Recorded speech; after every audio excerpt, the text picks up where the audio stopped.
Na Babilônia, sob o rei Dario, Daniel se destacava. Ele era um dos 3 administradores, e o rei queria colocá-lo acima de todos. Essa preferência, no entanto, gerou inveja nos outros oficiais. Eles tentaram encontrar algo para acusar Daniel, mas ele era tão íntegro e honesto que não acharam falha alguma. Perceberam que a única forma de atingi-lo seria através de sua fé em Deus. Daniel 6, 3-4 diz: Então o próprio Daniel distinguiu-se tanto entre os príncipes e os sátrapas, porque nele havia um espírito excelente, que o rei intentava constituí-lo sobre todo o reino. Então os príncipes e os sátrapas procuravam ocasião para acusar Daniel a respeito do reino, mas não puderam achar ocasião nem culpa alguma, porque ele era fiel, e não se achava nele nenhum erro nem culpa. Os conspiradores se reuniram e tramaram um plano cruel. Foram até o rei Dario e, com palavras bajuladoras, sugeriram um decreto.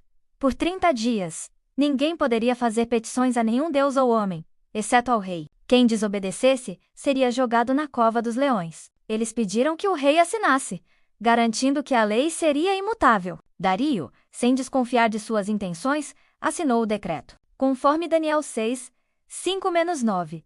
Então aqueles homens disseram: Nunca acharemos ocasião alguma para acusar este Daniel, a não ser a respeito da lei do seu Deus. Então estes príncipes e sátrapas foram juntos ao rei e disseram-lhe assim: Ó rei Dario, vive eternamente! Todos os príncipes do reino, os magistrados e os sátrapas, os conselheiros e os governadores concordaram em fazer um decreto real. Agora, pois, ó rei, estabelece o edito e assina a escritura para que não possa ser mudada. Assim o rei Dario assinou a escritura e o edito. Daniel, como de costume, foi para sua casa. Ele tinha um quarto com janelas que davam para Jerusalém e, 3 vezes ao dia, ajoelhava-se para orar e agradecer a Deus. Ele sabia do decreto, mas sua fé era mais forte. As janelas abertas mostravam sua devoção inabalável. Enquanto Daniel orava, os conspiradores que o observavam o viram de joelhos. Seus sorrisos de triunfo revelavam que o plano estava funcionando exatamente como haviam previsto. Está em Daniel 6, 10-11. Daniel, pois, quando soube que o edito tinha sido assinado, entrou em sua casa, e 3 vezes no dia se punha de joelhos, e orava, e dava graças diante do seu Deus, como também antes costumava fazer. Então aqueles homens foram juntos, e acharam a Daniel orando e suplicando diante do seu Deus. Ao ver Daniel orando, os conspiradores correram ao rei Dario, com falsa indignação. Ó rei, não assinaste um decreto que proibia petições a qualquer deus ou homem, exceto a ti, por 30 dias? Perguntaram. O rei confirmou. Então acusaram. Daniel não te respeita, ó rei, nem ao teu decreto. 3 vezes ao dia, ele faz suas orações. O rei Dario ficou muito angustiado, percebeu a armadilha e passou o resto do dia tentando desesperadamente encontrar uma maneira de salvar Daniel. Vemos isso em Daniel 6, 12-14. Então se foram apresentar ao rei e disseram a respeito do edito real. Porventura não assinaste um edito? Respondeu o rei e disse: Esta palavra é verdadeira. Então responderam e disseram diante do rei: Daniel não faz caso de ti, ó rei, nem do edito que assinaste. Ouvindo então o rei estas palavras, ficou muito desgostoso consigo mesmo, e pôs no coração livrar a Daniel. E até ao pôr do sol, trabalhou por salvá-lo. A noite se aproximava, e a angústia do rei só aumentava. Ele não podia aceitar que Daniel fosse condenado por uma armadilha tão cruel. O rei tentou de todas as formas encontrar uma brecha na lei, mas os conspiradores foram implacáveis. Lembra-te, ó rei, que a lei dos medos e dos persas não pode ser mudada. Eles insistiam. O rei Dario estava preso pela própria lei que havia assinado. Ele sabia que Daniel era inocente, vítima de uma trama, conforme Daniel 6:15. Então aqueles homens foram juntos ao rei e disseram ao rei: Sabe, ó rei, que a lei dos medos e dos persas é que nenhum edito ou decreto que o rei estabelece se pode mudar. Com o coração pesado, o rei Dario não teve escolha. Ao pôr do sol, Daniel foi trazido e levado à cova dos leões. Com a voz embargada, o rei disse: Que o teu Deus, a quem serves continuamente, te livre. Uma grande pedra selou a cova, e o rei a lacrou com seus anéis e os de seus nobres, para que ninguém pudesse alterar a sentença. A cena era sombria, e o silêncio da noite era quebrado apenas pelo rugido distante dos leões. Encontramos este relato em Daniel 6, 16-17.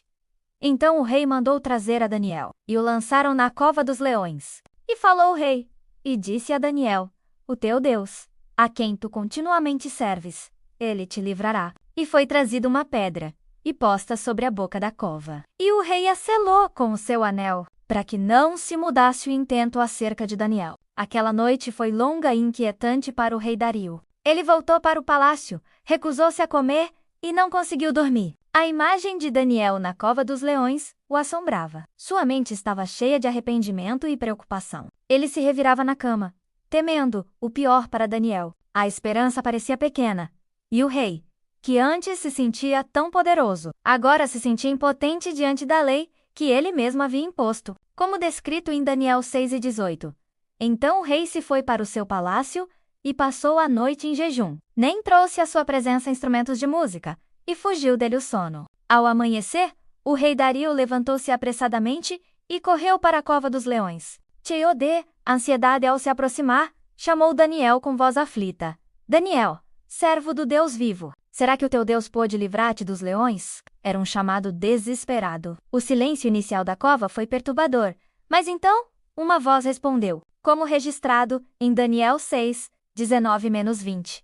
E pela manhã, ao romper do dia, o rei se levantou, e foi apressadamente à cova dos leões. E, chegando-se à cova, chamou por Daniel com voz triste. E disse o rei a Daniel: Daniel, servo do Deus vivo, pôde o teu Deus, a quem tu continuamente serves, livrar-te dos leões. Para o alívio e a surpresa do rei, uma voz respondeu da cova: Ó rei, vive para sempre! Meu Deus enviou seu anjo e fechou a boca dos leões. Eles não me fizeram mal, pois fui considerado inocente diante dele e também não cometi mal algum contra ti. A alegria do rei foi imensa. Daniel estava vivo e sem um arranhão. O rei ficou muito feliz e ordenou que Daniel fosse retirado imediatamente da cova. Vemos isso em Daniel 6, 21-23.